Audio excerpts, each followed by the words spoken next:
บายดีจ้ะพี่น้องตอนนี้กำลังสิขุดกำลังสิแห่พี่น้องได้เวลาแล้วได้เวลาแห่แล้วใช่เพราะพวกอันได้ยามน่ะแต่งให้เล่าแล้วยังบ่ฮู้เด้ไปถามนี่นางนี่แล้วก็โพสใส่แล้วมันเล่าบ่ได้ถามคำเรามีแต่ให้คอยแต่งให้เล่าบ่ได้แนวกินแนวหยังแล้วก็อันยังเราบ่ได้ถามหาคำเงินน่ะเราให้ใส่เขาก็ใส่แล้วเงินทำมันต้องได้ใส่ทำเอาไปเอาปื้อไปอันนี้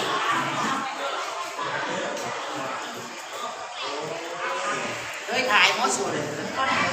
เล่เราสิพาไปเลยได้ไม่ง่ายเราสิพาไปเลยได้ถ่ายมันคุ้นได้อ้าวถ่ายมงคลได้สะพอใหญ่ถ่ายมงคลมานั่งฮะเงินบักแปกขันนะบุรีบักแปกแปกตอนนี้ก็ได้นะวันเวลาวันมันก็มีแล้วอยู่ห่านกูเล่นแปกได้บ่ได้ห่านบ่ได้หวานเลยกระแลกบอกกระแลกยายนี่มีบ่ตามด้วยไปเบิ่งดูน้ำยายนะมาบาดนี่เฮ้ยจะเป็นเอามาหลังเด้อเซิร์เด้อมันทุกคนเด้อเซิร์เด้อมาเบิดได้มาเบิดทุกคนเด้อ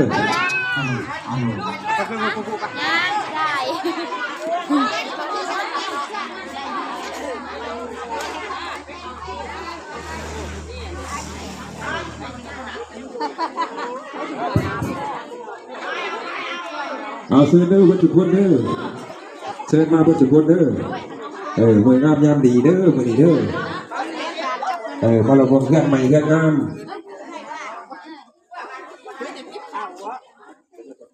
จะลบไหมเขาจะลุกไปตาม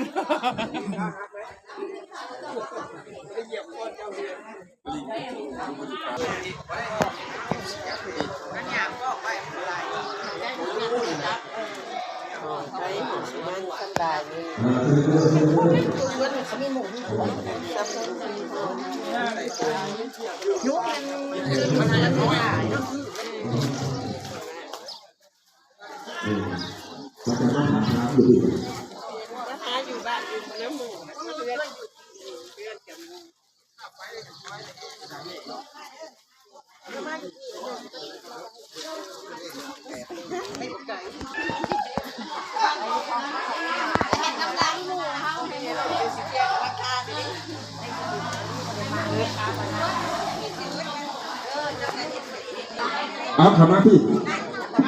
ขามาพี่พวกที่มาแต่เบื้องอื่นขามาพี่มาทางหลังพี่มาขามาย้ำบอลได้ยากให้ขึ้นได้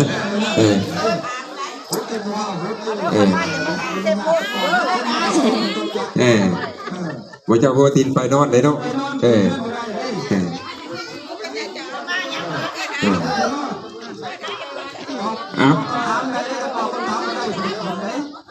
ถามมาเลยเด้อ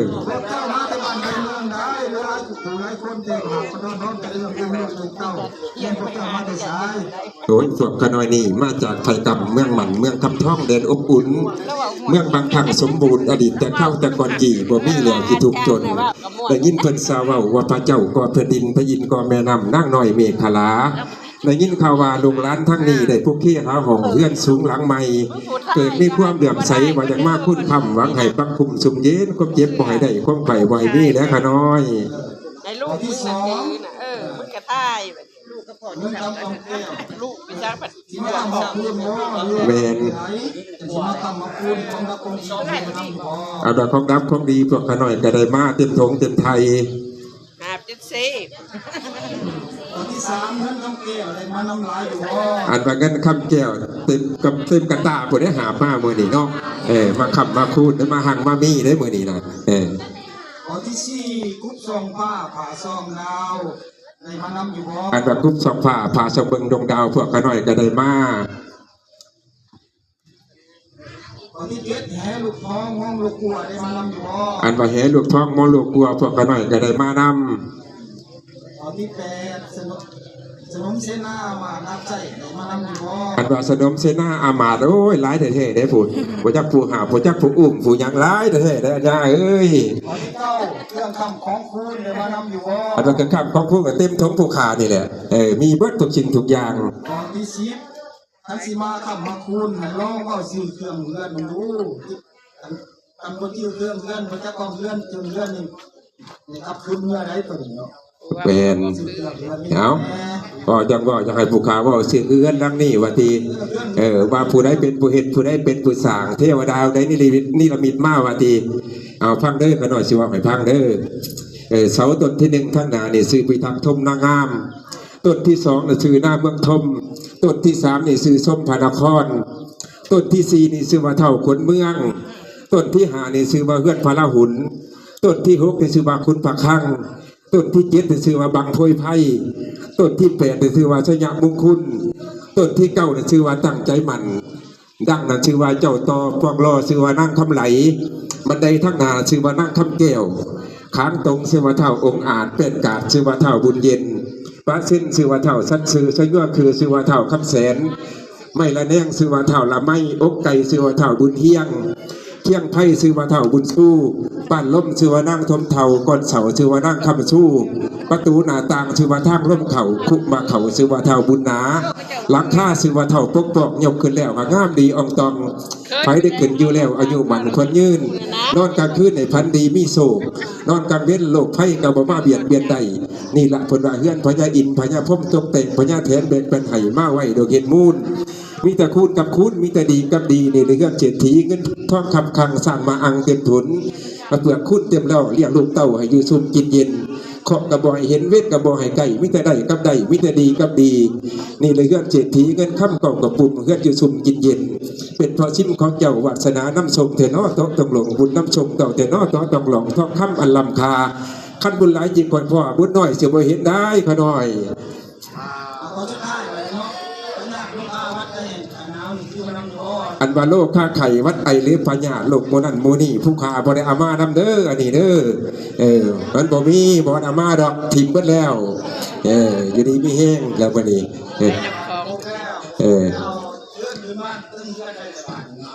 อย่าผ่าพดนะอย่าผ่าเอาวอดน้ำหลังเด้ออิติปิโสภะคะวาเมตตาญาติอาทิตย์ไสสีสวัสดีมีไสลาโภนะโมพุทธายะสวากขาโต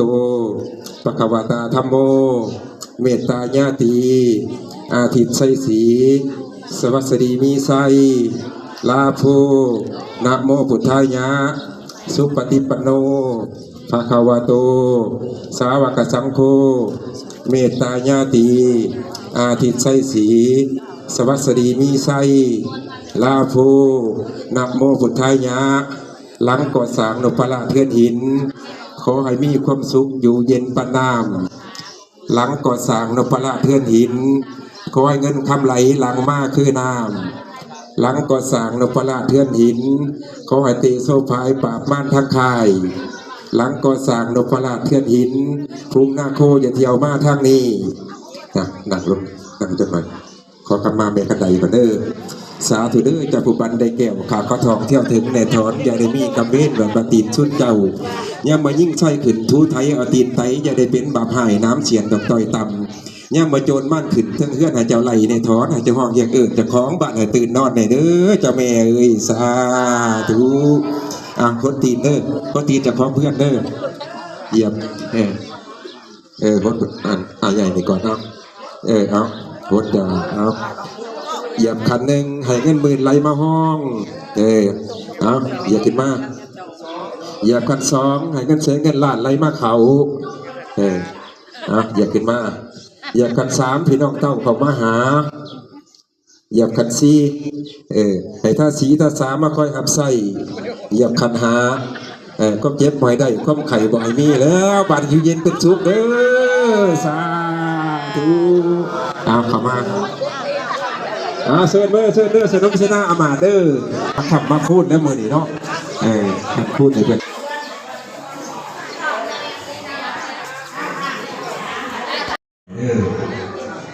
สาธุนะโมตัสสะภะคะวะโตอะระหะโต ตัสสะภะคะวะโตอะระหะโตสัมมาสัมพุทธัสสะนะโมตัสสะภะคะวะโตอะระหะโตสัมมาสัมพุทธัสสะ พี่พ่ออย่าไปยิงปลั๊กไฟไร สาธุสักขีพระเมจารุ พ่อใหญ่นะปลั๊กไฟ ตะเทจันทาริเกยิเประเทจักขเมตโรนาคาอเนเกวัตุเมติเกปมาจยันตุเทวา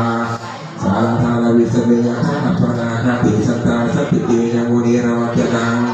สาธุเมสุนันตุธรรมสาวนาคโนยังขัตตาธรรมสาวนาคโนอายังขัตตาธรรมสาวนาคโนยังขัตตาครับจะฟังก่อนเลยโยมก็ฟังกูเห็นกระจับจ่อกันเอามากเลยเนี่ยก็ไม่ใกล้เนี่ยก็ไม่ใกล้เนี่ยของใกล้ๆด้วยเนี่ยจับจ่อเลยเอาไปนี่เป็นมือสักนันดีมีหอยมีเกย์มีพวกมีเมย์มีลูกมีหลานจับต่อกันเรื่องใจเรื่องใจ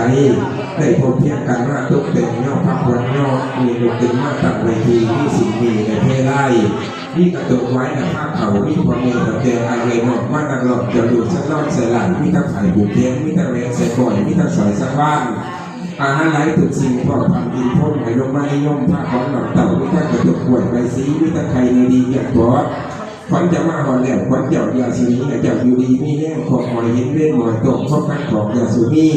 เพราะให้มีแต่พวกพังพวกมีไหลมาพวกเขาอันนั้นเล่นคำเจ้าติดกระเป๋ายาในขาดปราชนะคือการพับผูกขาวเราทอดเกี่ยวถูกประการขอให้บุญสู้คำขอให้บุญสู้สอยไออยู่ในหอดลอยสีเฉายาสุนีมันยิ่งเล่นมันยิ่งสาธุเห็นอะไรบ้างเนี่ยเป็นหาเหตุเอง ตั้งใจเด้อวันนี้เด้อพุทธังอายุวัฒนังเตสิวิตังยาวันทานังสัมนังคาสาวิธรรมังอายุวัฒนังเตสิวิตังยาวันทานังสัมนังคาสาวิสังฆังอายุวัฒนังเตสิวิตังยาวันทานังสัมนังคาสาวิตุติยาปิพุทธังอายุวัฒนังเดสิวิตังยาวัฏฐานังสารนังขัจฉามิตุติยามปิธัมมังอายุวัฒนังเดสิวิตังยาวัฏฐานังสารนังขัจฉามิตุติยามปิสังฆังอายุวัฒนังเดสิวิตังยาวัฏฐานังสารนังขัจฉามิตุติยามปิพุทธังอายุวัฒนังเดสิวิตังยาวัฏฐานังสารนังขัจฉามิตุติยามปิธัมมังอายุวัฒนังเดสิวิตังยาวัฏฐานังสารนังขัจฉามิตุติยามปิสังฆังอายุวัฒนังเดสิวิตังยาวัฏฐานังสารนังขัจฉามิอิติปิโสภะคะวะอะระหังสัมมาสัมพุทโธวิสาจารณสัพพันโนสุขโตโลกาวิโตอานุตโนปุริสาธรรมสารถิสัทธาเทวมนุษย์สานังพุทโธภะคะวะเทสวะคาโตภะคะวะตาธัมโมสันติติโกอากาหิโกเยหิปัสสิโกโกปัญญาหิโกปัญจตังเวทิตาโพวิญโยหิติสุปฏิปันโนภะคะวะโตสาวกสังโฆสุปฏิปันโนภะคะวะโตสาวกสังโฆญาญาปฏิปันโนภะคะวะโตสาวกสังโฆสามีจิปฏิปันโนภะคะวะโตสาวกสังโฆญาติทังจัตตาริปุริสายุคานิยถาปุริสาภุการะเยสาภะคะวะโตสาวกสังโฆอาหุนายโยทาทินายโยอัมสริการานิโยอานุตาลังโกญญาเทตาโลกาสาติสำหรับความผูกแขนกันเด้อมีส่วนเรื่องที่เกี่ยวกับเรื่องได้อย่างที่ใครนั่งส่งนะครับใครเพิ่มใครจะรับโดดเต่าแต่แท้เขาในบางทีเนี่ยต้องเป็นท้าหาขายมากั้นหลายร้อยบาทฝากกันแล้วสัตว์หลายเทปกาคือส่วนอายุส่วนของท้าว่าแต่ละวันวิธีการในคนท่าสุดส่งสู้แล้วอยู่ในคนสู้ทุกคำนั่งตุ้ยเราจองเป็นบางเราแก่งให้เลยแต่เคยเพื่อกินไม่เชี่ยช่วยหลายเทปท้าในจังแกง เป็นเราให้เราแข่งขันให้เราก่อนทางให้เบาๆให้ใครเศร้าสุขีให้ใครไม่ได้กลัวให้ไม่ได้ยิ้มให้เป็นการยึดขนาดขนาดทั้งมีซาพาเท่าให้เศร้าสั่งในหำห้อนผู้รับพระสนสีมีส่วนใหญ่มหาศาลก็เป็นคนพิการเกิดเป็นคนใดศาสตร์ต่อไปแค่ไหนจะนี่ก็เป็นเก่าจะเลยอย่างนี้เราจะชมจะเศร้าในหุ่นตาเสียชมแก่อย่างนี้หน่วยหมดข้างขอมาชมเป็นสายน้ำขึ้นบุญพอเกิดจะไม่กันจะพ่อว่าเรื่องติดกันเขาให้เจ้าในคนวิจารณ์ต้นข้าแขนขาจังในนี้ว่าไก่ก็มาเกิดเรื่องใบใหญ่นี้ไปเกิดศาสตร์ใหม่ผู้ชมต่อสั่งได้ในศาสตร์นี้อย่าใส่พองานเลยนี่ศาสตร์ ก่อนได้หลายแล้วได้กินแล้วบุกร้อยนั่นเนาะมาแก้วกับเรื่องบาดไว้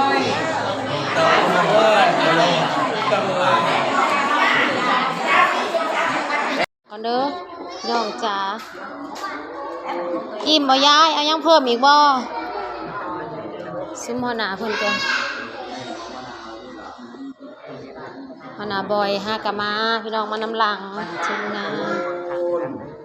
อีแม่บ่ติโท